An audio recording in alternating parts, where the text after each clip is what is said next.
Good morning. Today is May 2nd, 2024. It's approximately 9:30 a.m. This is the matter of an appeal of file Z0444-23-MOD. It was a staff approval of a modification to a previously approved land use action. Z0165-21. I was the hearings officer that held the hearing in Z0165-21 and approved that original file. My name is Carl Cox. I'm a private attorney appointed by Clackamas County Board of Commissioners as land use hearings officer with authority to conduct this hearing and make a determination in this matter. This staff approval of Z0444-23-MOD was appealed by the Hoodland CPO, and a member of the Hoodland CPO is present here today, Patricia Erdenberger. Present on behalf of the applicant is Bruce Erickson, professional engineer and consultant for the applicant, I believe. As I will receive testimony and participation via the Zoom platform, I'll ask the county to provide instructions for participation via the Zoom platform. Thank you. This public hearing will be conducted virtually using the Zoom platform. Panelists for today's hearing, which include the hearings officer, county staff, and the applicant, will have both audio and video capabilities. Audience members who have joined the meeting will have their microphones muted unless they wish to testify, in which case they will be called upon to do so by the county staff moderator. Audience members' video will not be turned on at any time. Today's hearing is being recorded as required by law. The county will make every effort to post the recording on the county's website later today. There is a designated time during the hearing when it will be open for testimony. The hearings officer will make it clear when this is. If you want to provide testimony, you will utilize the raise hand feature. For attendees on PC and iPad, you have a raise hand button on the Zoom bar, either at the top or bottom of your screen, depending on your device. When the moderator switches you over to provide testimony, your screen will look different for a little while. Primarily, you will see all participants' cameras, not just the one who's speaking. Staff will call upon you when it is time for you to provide testimony. Be sure to provide your name and mailing address when you begin. Once you've provided your testimony, your microphone will be muted and your screen will be returned to normal. If the record is left open at the end of this hearing and you wish to provide or submit additional written testimony, you can email your written testimony to myself at mlord@clackamas.us, or you can mail it to Clackamas County Planning and Zoning Division at 150 Beaver Creek Road, Oregon City, 97045. My contact email address is also available on the webpage where you found the link for today's hearing. Testimony must be received by 4 p.m. on the day the record closes. People who testify and provide their mailing address will receive a copy of the hearings officer's written decision. If you do not wish to testify but would like to receive the decision, you must provide your email or standard mailing address to myself at mlord@clackamas.us or by entering it into the Zoom chat function during the hearing. Thank you. This is a quasi-judicial land use hearing, which means two important things for those participating in this hearing. First, all of the criteria that can be used in reaching a decision have been identified in the staff report. Testimony, arguments, and evidence must be directed towards the criteria identified in the staff report or other relevant criteria found in the comprehensive plan or other land use regulation that the person believes applies to the decision. Accordingly, please direct your testimony to a relevant approval criterion. Second, failure to raise an issue accompanied by statements or evidence sufficient to afford the decision maker and the parties an opportunity to respond to the issue may preclude appeal to the Oregon Land Use Board of Appeals on that issue.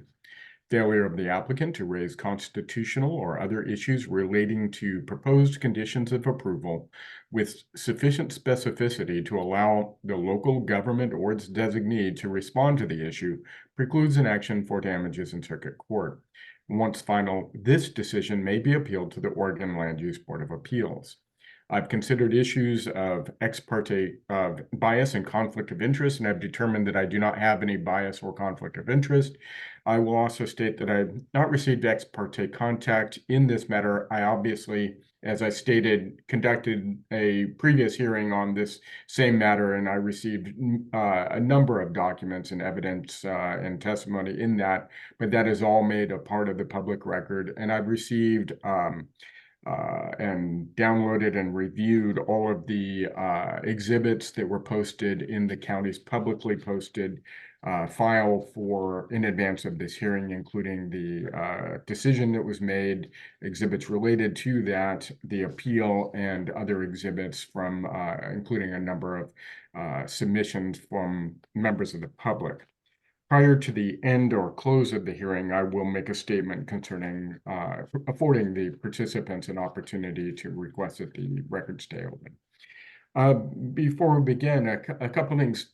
Ms. Lord, do you have a presentation? Or I noted that there is a agreement between the applicant and the appellant for making for me to agree to a proposed change and move on in this matter. Is that what we're here to do? That is correct, and I don't believe that there's been any changes to that agreement. I did prepare a small presentation if you'd like, just to show the site plan and the points of contention that were the reason for the appeal, but I can. I think we should do that. Okay. Let's do that part. Just keep it right on the core of the issue. Yeah. Yes. Okay, so I can go ahead and share my screen then, and we can do that.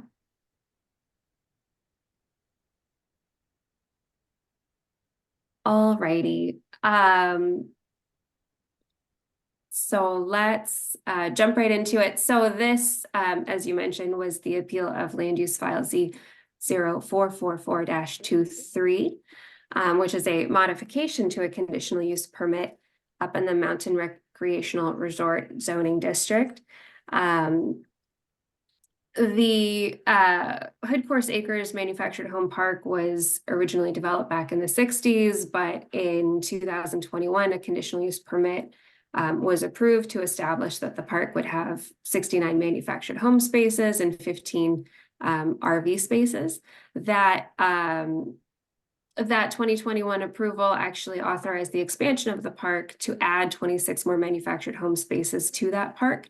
So in the end, the approved total number of spaces at the park was 110. This proposed modification to that land use approval still results in there being 110 spaces at the park, just a different ratio between manufactured home spaces and RV spaces. My staff initial decision was to approve the land use application, the modification application, with some conditions, and then that decision was appealed by the Hoodland CPO, which brings us to today. As I mentioned, I won't go through my whole staff decision, but it is entered into the record as exhibit number 1 for anyone who does want to see my entire decision. The reason for the appeal ultimately comes down to a proposed culvert towards the northern end of the site, a proposed gravel road, again, towards the northern end of the site, and then a future storage area that was noted on the plans. I have a continued recommendation of approval with conditions.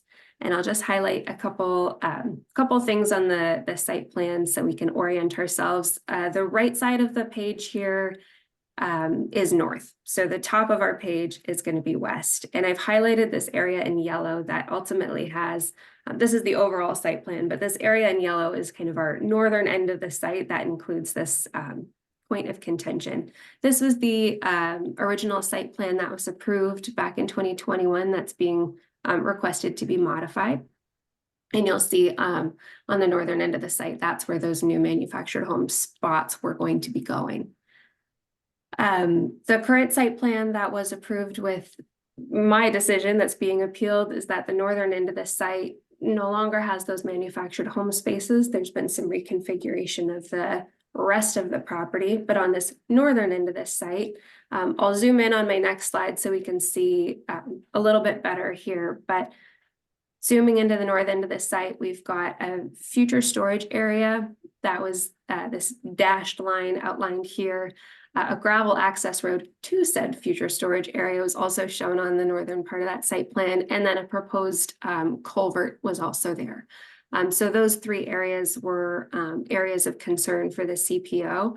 And I won't step on the toes of our applicant or of our appellant, so they can describe the maybe discussions that they've had and new site plans that they've proposed. But it's my understanding that these three features shown on this site plan here are going to be removed. And I think that that satisfies the appellant's concerns as well. But that's my very brief presentation, just so we can orient ourselves, but I'm happy to answer any questions or circle back to anything if they come up.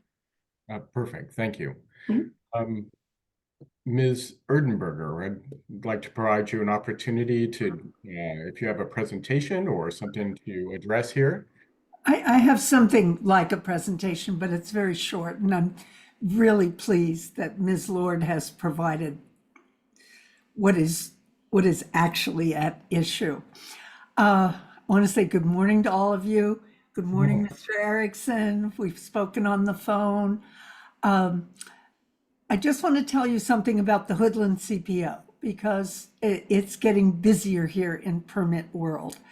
The Hoodland CPO represents a diverse population economically, culturally, and in terms of age groups. Our members span generations. We live in a resort and recreational economy.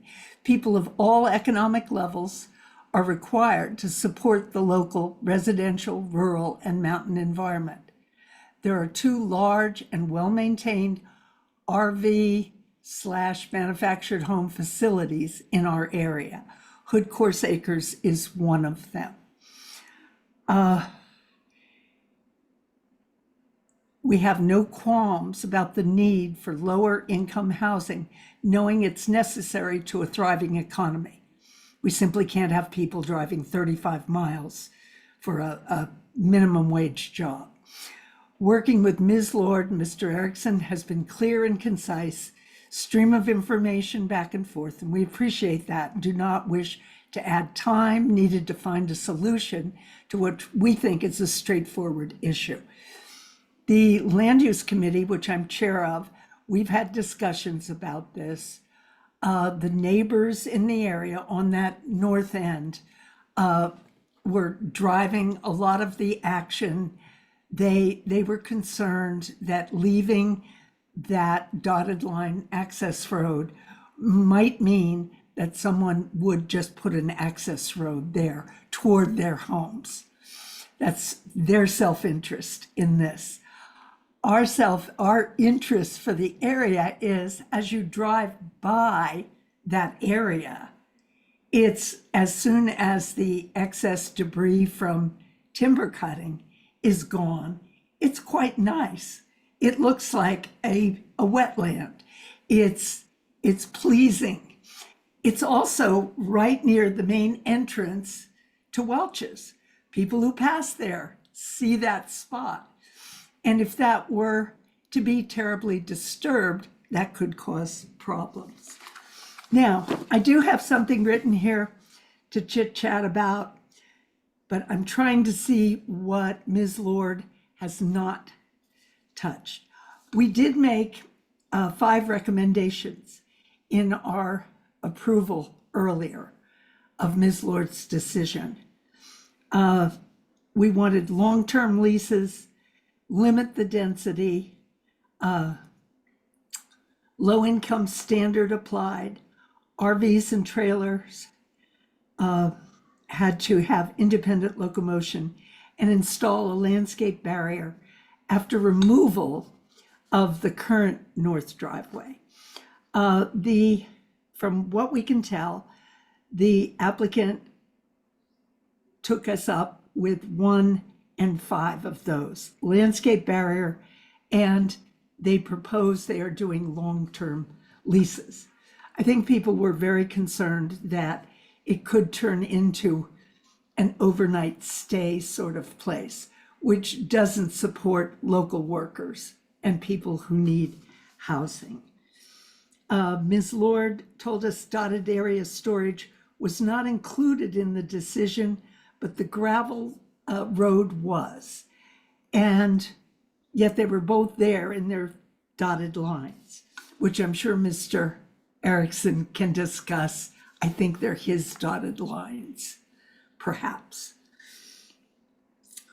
The appeal of the decision was approved at a CPO meeting, 18 yes, 2 abstentions, and that's contained in our minutes. And what we're asking is that the final decision be amended to remove both dotted line and textual references. We couldn't find them, Ms. Lord, and I apologize. We did as many Adobe scans and finds as we could. Dotted line and textual references to those 2 features, the access road and the storage area. And with that, I've concluded all we really need to present. That's what we're asking, that if that's to be developed at a future date, that there be a new permit in that north area. Thank you. Thank you. You were very clear. I appreciate your participation and your citizenship. Mr. Erickson, on behalf of the applicant, I'd like to give you the same opportunity and also to discuss the resolution proposed here. I just state that I think the misconception of all this was that when we first initiated our application for the manufactured home, we had a road on the north part. And that led to a discussion. At that time, it wasn't connected to the newer lower part. There was a buffer through there along the intermittent stream, and there wasn't a quick crossing. Well, what happened was Road H, if you remember, it was a discussion, road department limited the access to only 2, which then took out Road H, except for emergency purposes. So we had to have a way to connect the new residents to the main travel way, and that led to the crossing of the creek and a road across there. When we went all through this, it was approved. We went through all the permitting. It was all approved and ready to get our permits. And lo and behold, everything cost too much.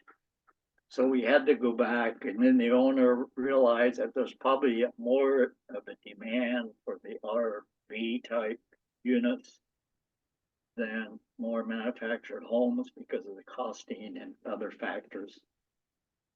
So basically, we laid out that plan as shown in the modified expansion form. That and we did show an area dotted across there, the culvert crossing, and into a future storage area, maybe to access that another part. But due to the costing of all this, I talked with the owner, and we decided it's best if we just forget about crossing the sewer easement, use that kind of as a boundary line. And we'll omit that gravel road and the culvert and that storage area. And we do now have a temporary access to that storage area. We can remove the log, the debris in that area, and we'll provide a plan that shows a revegetation where we did cross the stream and some screening along the north boundary. It's part of our revegetation plan in that area. Okay. That's basically where we're at. And I've talked to CPO Pat that there. We've had correspondence that I informed her of our elimination of those facilities. That's kind of where we're at. Very clear.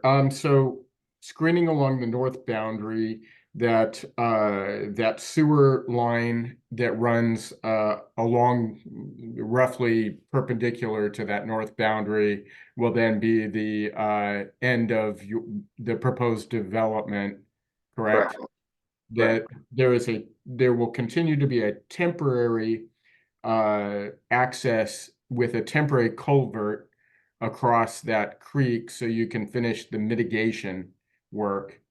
No, we have a temporary access off Welch's Road Off Welch's, so for no, that north area, so we don't have to use the creek, and that'll allow us to go out that way, and then we'll, when we get finished with that work, we'll just okay, perfect. I was a little cancel that confused. temporary.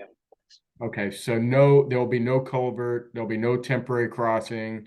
You'll continue to use the temporary access directly off East Welch's. And how long? We had that for a year and we just renewed it this fall, so probably a year. Probably a year and, Yeah, okay. I'll try and get all that done this summer. Our construction period is very short. Yeah, it is. It's up there in the mountain and it's gonna start snowing in probably late September. Early maybe sometimes. Okay. Any issues with any of the conditions of approval? No, All right, the only issue I would say, just to reiterate, and I'm not quite sure, is a lot of the condition of approval were improvements to Welch's Road, if you remember. yes. And now, the last correspondence I had with the road department is that they will approve in lieu of fee instead of doing those improvements because of the special project, the capital improvement project going on. In lieu, Ms. Lord, is that referenced in your approval as a fee in lieu? Is a change here? Let me just verify. I know that our development engineering department did review this and sent me their conditions of approval, but give me one moment just to take a look. All that too. Shoot. It's I have correspondence from on that. yeah, I did see it.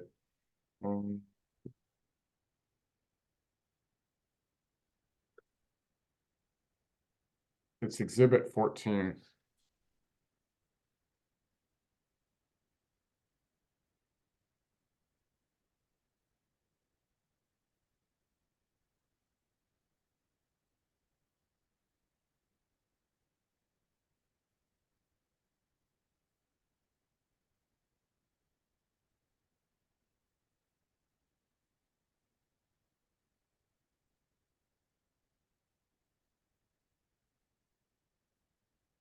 It doesn't address it.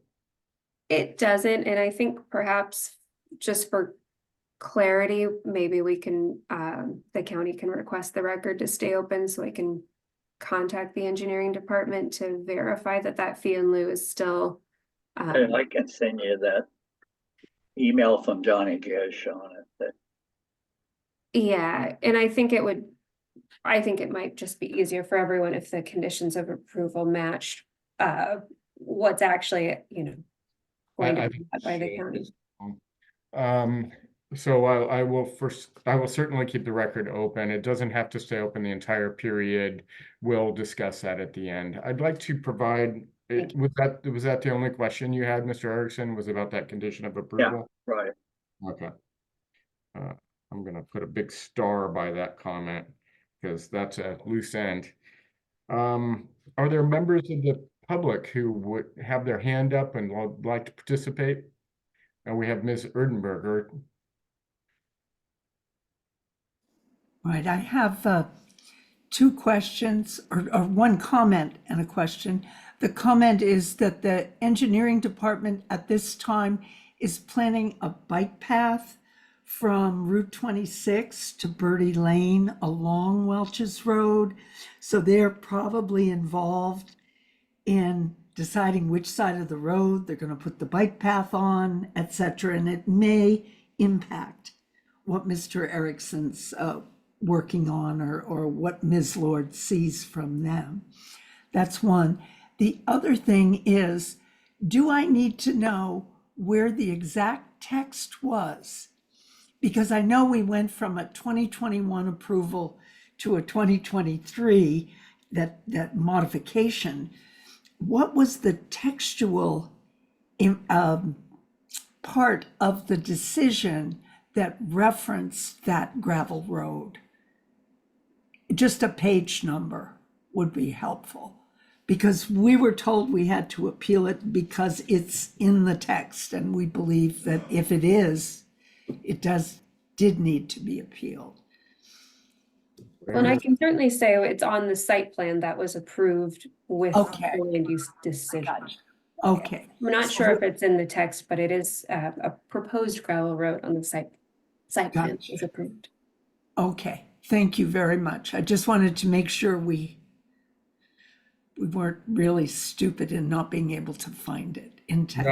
No, the text is usually just a reference. It would be an approval consistent with the such and such site plan. And so it's incorporated by reference in that way. And you're right, it's a little confusing. There's no real statement that there will be a gravel road between this point and that point, and so many feet wide. It's indicated on, that's pretty consistent.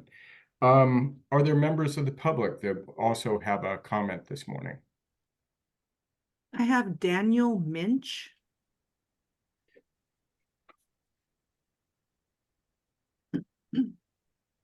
Good morning.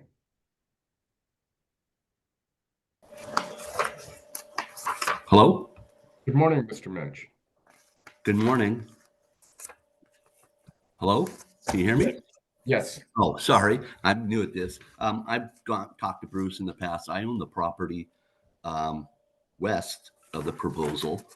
And Can I have you state your name and your address for the record, please? yes, sorry about that. Daniel Minch, M-I-N-C-H, P.O. Box 1235, Welches, Oregon. And I've talked to Bruce many times and to the owner, and was participating in the original approval back in, what was it, 21, whatever it was. I remember you. And the proposal now that they're showing them on the map has changed the fencing and all that. And they were supposed to originally take it all the way to the property lines and stuff like that. And they've cut it off short according to the drawing. I want to know if that's been changed by the county okayed, or is that just an error in the drawing?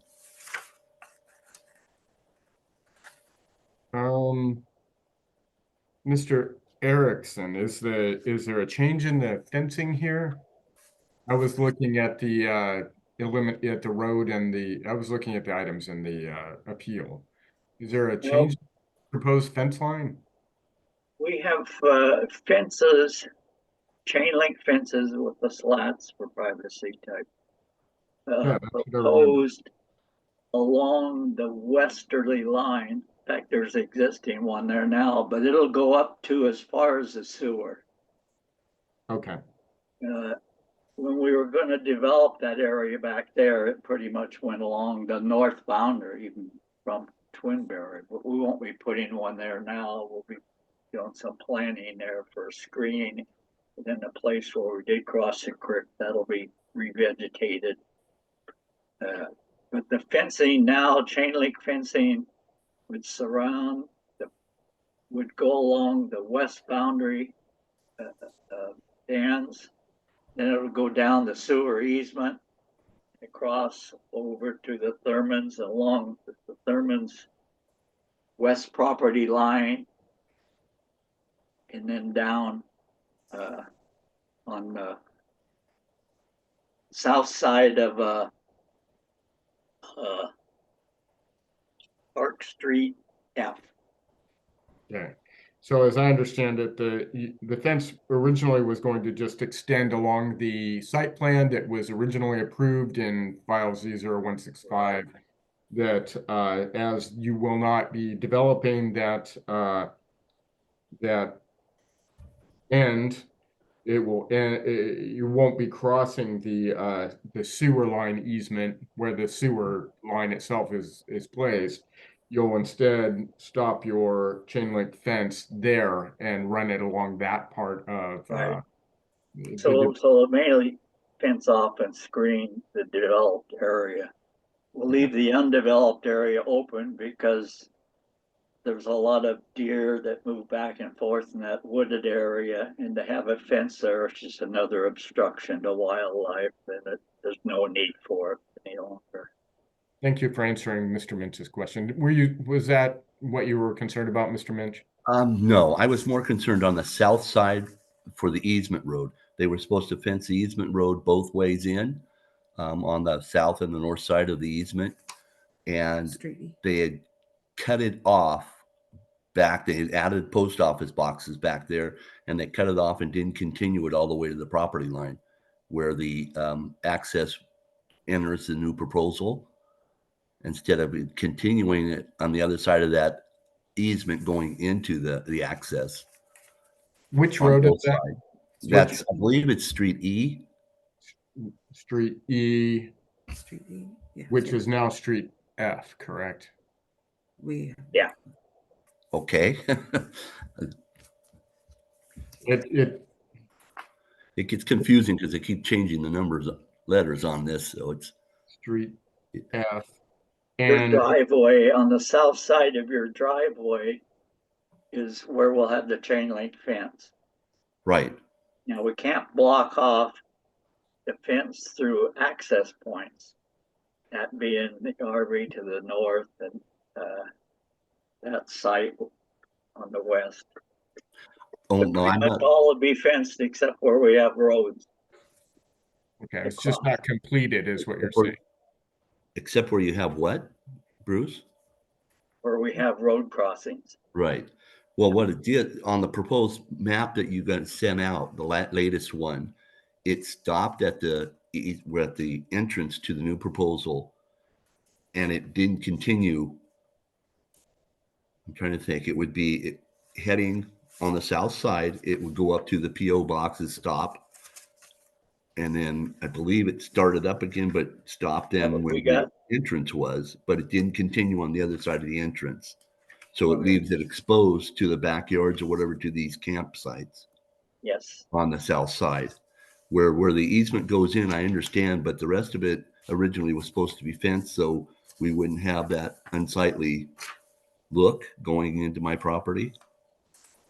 I mean, you've seen it now, Bruce. It's it'd be the north side South of side. Hoodcourse Acres is a total shambles. I mean, it's trashy. actually, yeah, And and that's all, originally that was all that's supposed all to be fenced, shown as fence.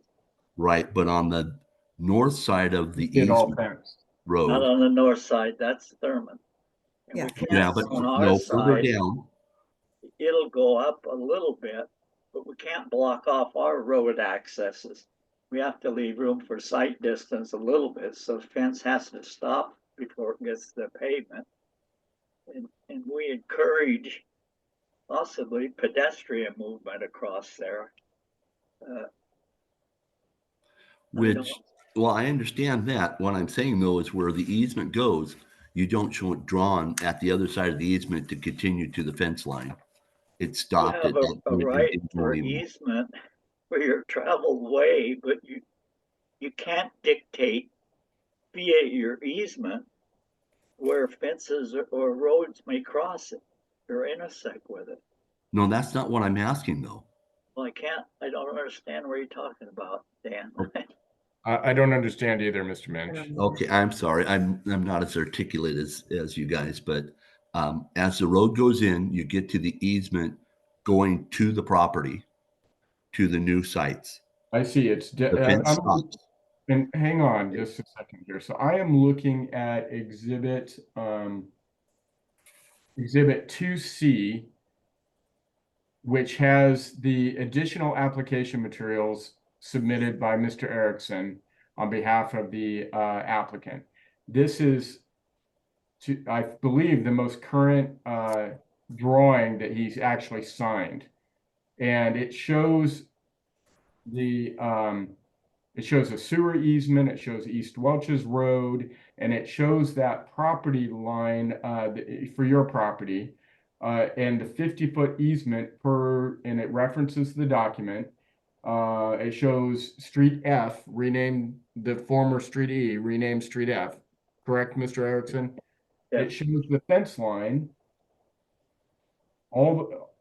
completely around this.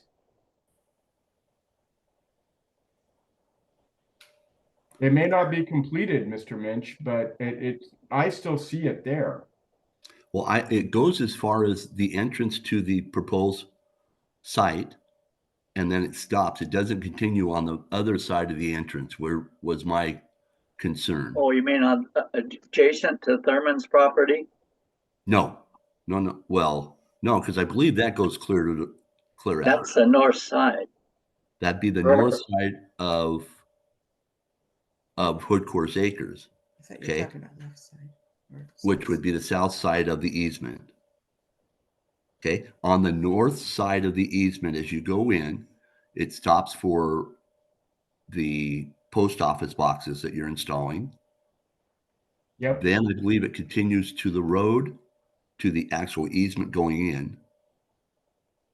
But then it doesn't continue on the other side of the easement until it hits my property line. So there's a gap there that will show into the proposed sites. Am I coming across semi? Okay. The gap, those are landscaped areas with a cluster mailbox. That's the one you're talking about? The new one? Past that.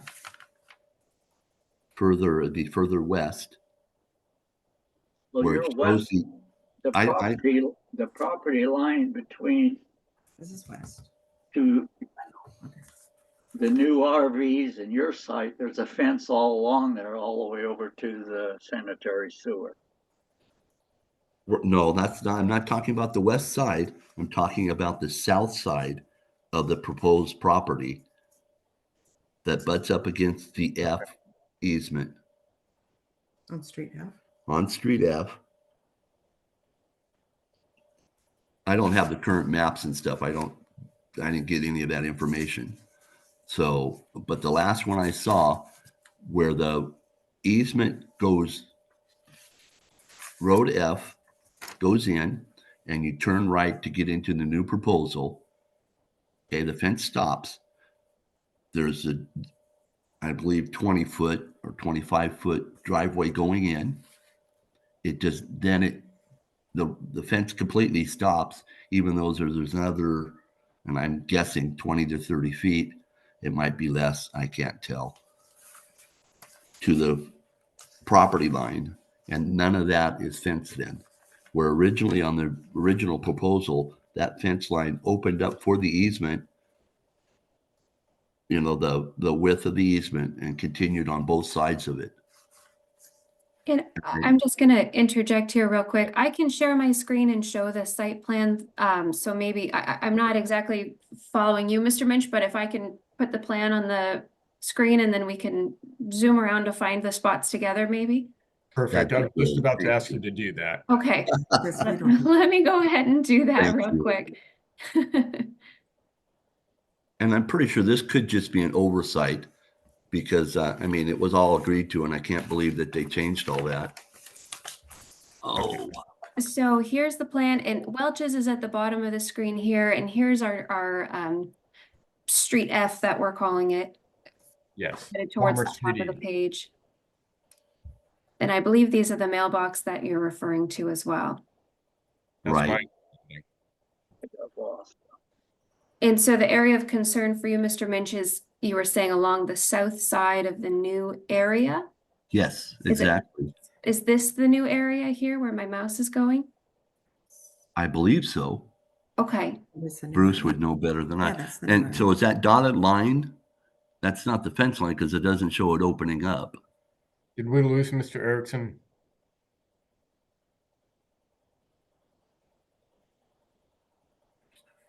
There he is. South side Okay. So that south line, either. This is fence right here. yep.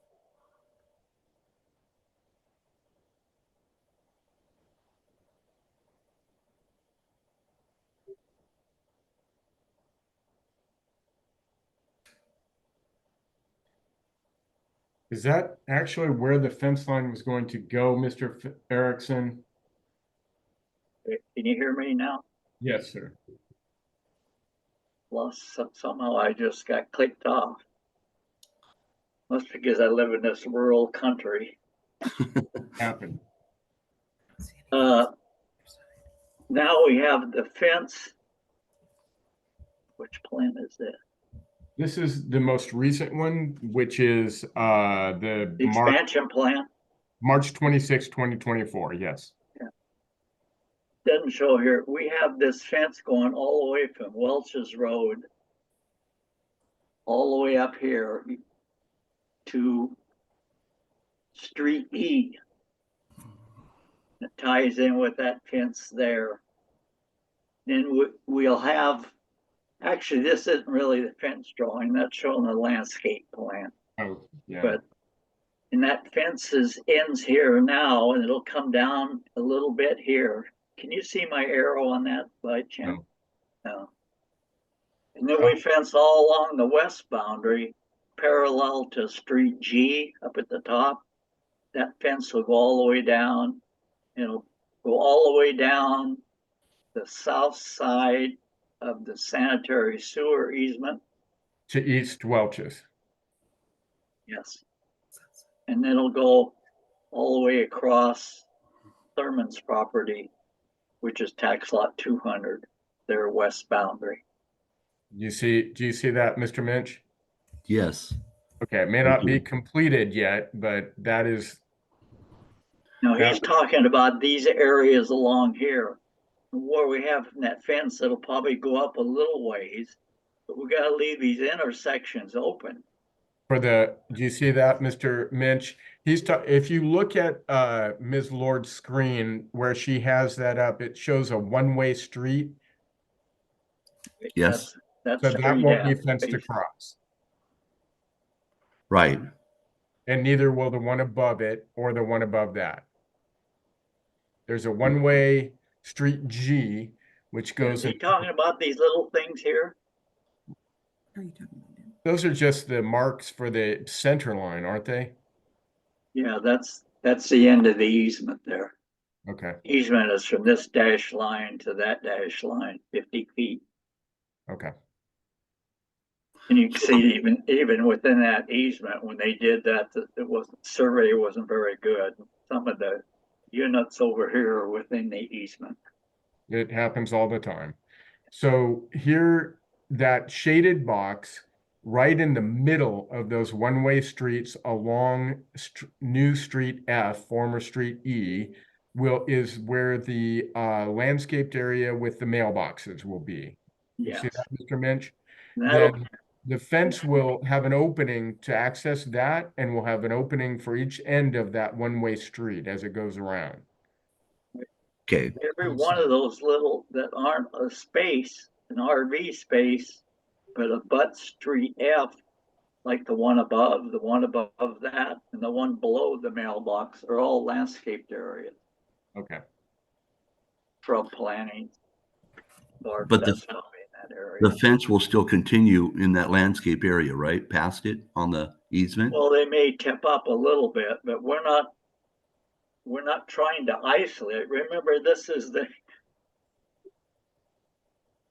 the owner's property, and he gave you a right to access it through that access and utility easement.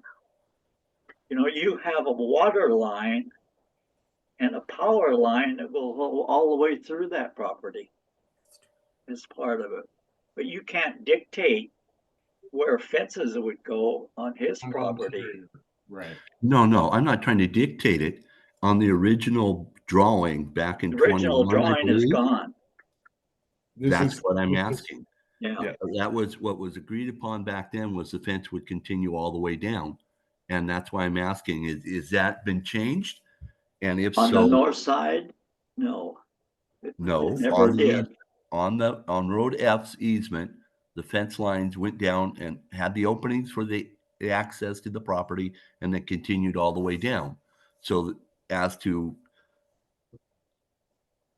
the aesthetics of the easement road, so anybody coming and going wouldn't have to look at what I have to look at now, which I'm sure is going to be multiplied in the future, because instead of having 4 or 5 manufacturers home on there, you're proposing having 4 campground sites, which if you look at the campground sites at the back of the current Hood Acres compared to your manufactured homes, there's a lot of difference. I mean, they're not kept up, they're not sightly. And I understand it's not my property, but this is what was agreed to back then as far as fencing to keep it looking nice, so I wouldn't have sore, or anybody else have a sore thing, something sore to look at. And this was all agreed upon, Bruce. And I'm just wondering if that's changed or not. I understand I can't tell you what to do. Basically, it hasn't. And I want to repeat that the campsites, these are long-term RVs, travel homes. You know, probably it's gonna look better than the existing one before, when it's done, but the fencing that we're doing is almost identical to what we had originally. Well, that's all I'm asking, because the plan I saw didn't show that. And I'm not trying to change what you're doing. I just Yeah. trying to educate what's going on and educate the county whether or not this has been changed and they know about it or don't know about it. The last time I brought something like this up, the county was totally oblivious to what was going on. And you had made a line drawing error. It wasn't something you meant to do. We talked about it and you said, oh no, that's not what's going on here. I just missed a pencil mark or whatever, which is great. But if it's missed pencil mark, or if it's something that's being changed without anybody knowing, that's not fair. Ms. Lord, do we have a copy of that landscape plan? We don't, and I don't have a specific fencing plan either that shows all of these proposed fence locations. But Mr. Erickson, you did submit a landscape plan showing the fence? Yeah, I can do that. We're working on that now, and we're trying to get this construction this year if possible. I've got most of the plans completed, but it's hard to get into the permit phase, and I don't know how long that's gonna take. But I can show you, yes, I'll get you the plan that shows the. Let's do that, and I'll look at that, Mr. Minch, and verify that it shows that. I understand your comment, I believe. Yeah. Okay. And I can work with Dan on it too, the plan. Well, and Bruce has been very good about that. And I believe is it Bob, the owner or whatever, we talked several times and they've been very helpful and very, very nice in working it out and stuff. Let's take that kind of as a sidebar then, and have you discuss with Mr. Erickson and and the owner, Mr. Stimson, about that, and he's going to submit a updated landscape plan showing that fence line. On both Okay. sides. Well, thank you for your time and I appreciate it, Bruce. Sorry if I rubbed you the wrong way there. I wasn't trying to. This is part of getting communication to happen. Sometimes details are unclear. Are there any other public participants this morning? Anyone who hasn't had an opportunity yet?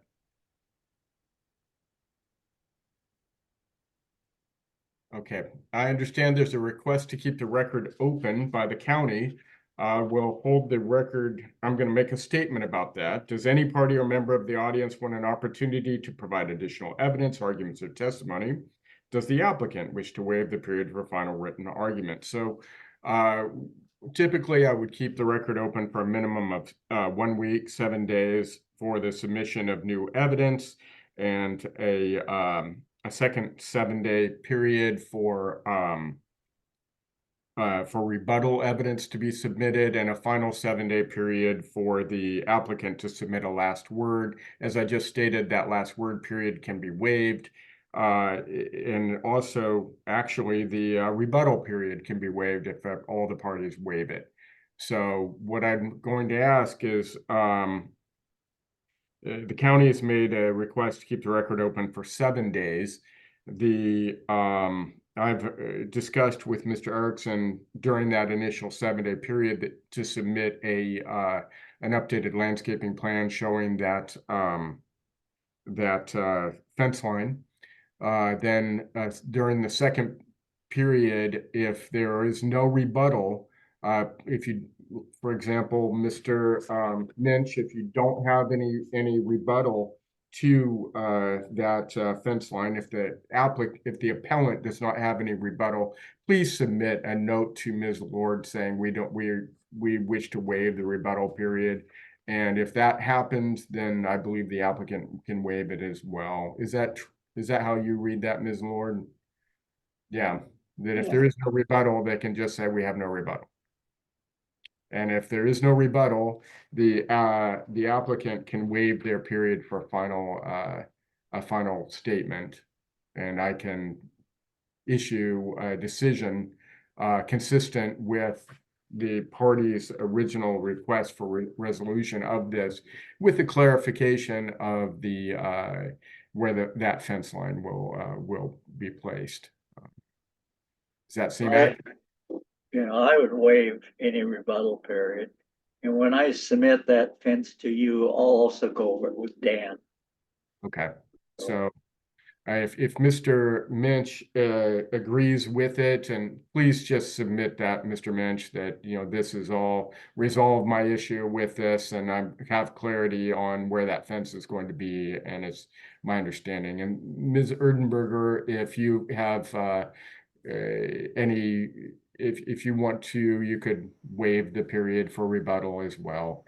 It doesn't seem like the appellant has any further items that they're challenging here. This isn't related to the original appeal where that fence line is going to be along the interior. Yes, Ms. Erdenberger. Right.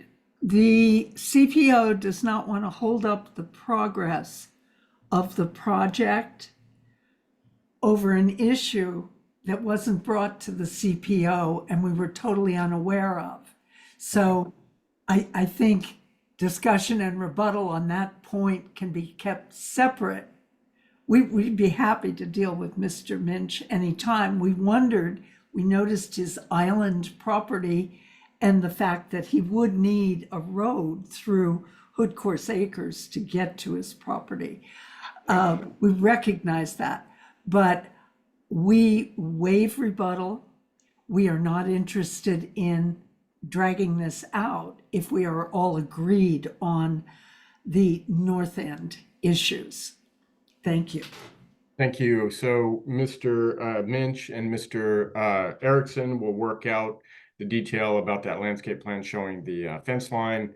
And once they get that submitted, the county also is going to submit an answer about that question around fee in lieu, providing some clarity there. And after receiving those, when they're submitted, please indicate whether there's a request to keep the record open further for rebuttal, or if they want to waive the rest of that period. Okay? Any questions? All right, then I will keep the record open as just stated. I thank you all for your participation. And I will close the hearing at this time. Thank you. Enjoy the sunny, beautiful day. Thank you.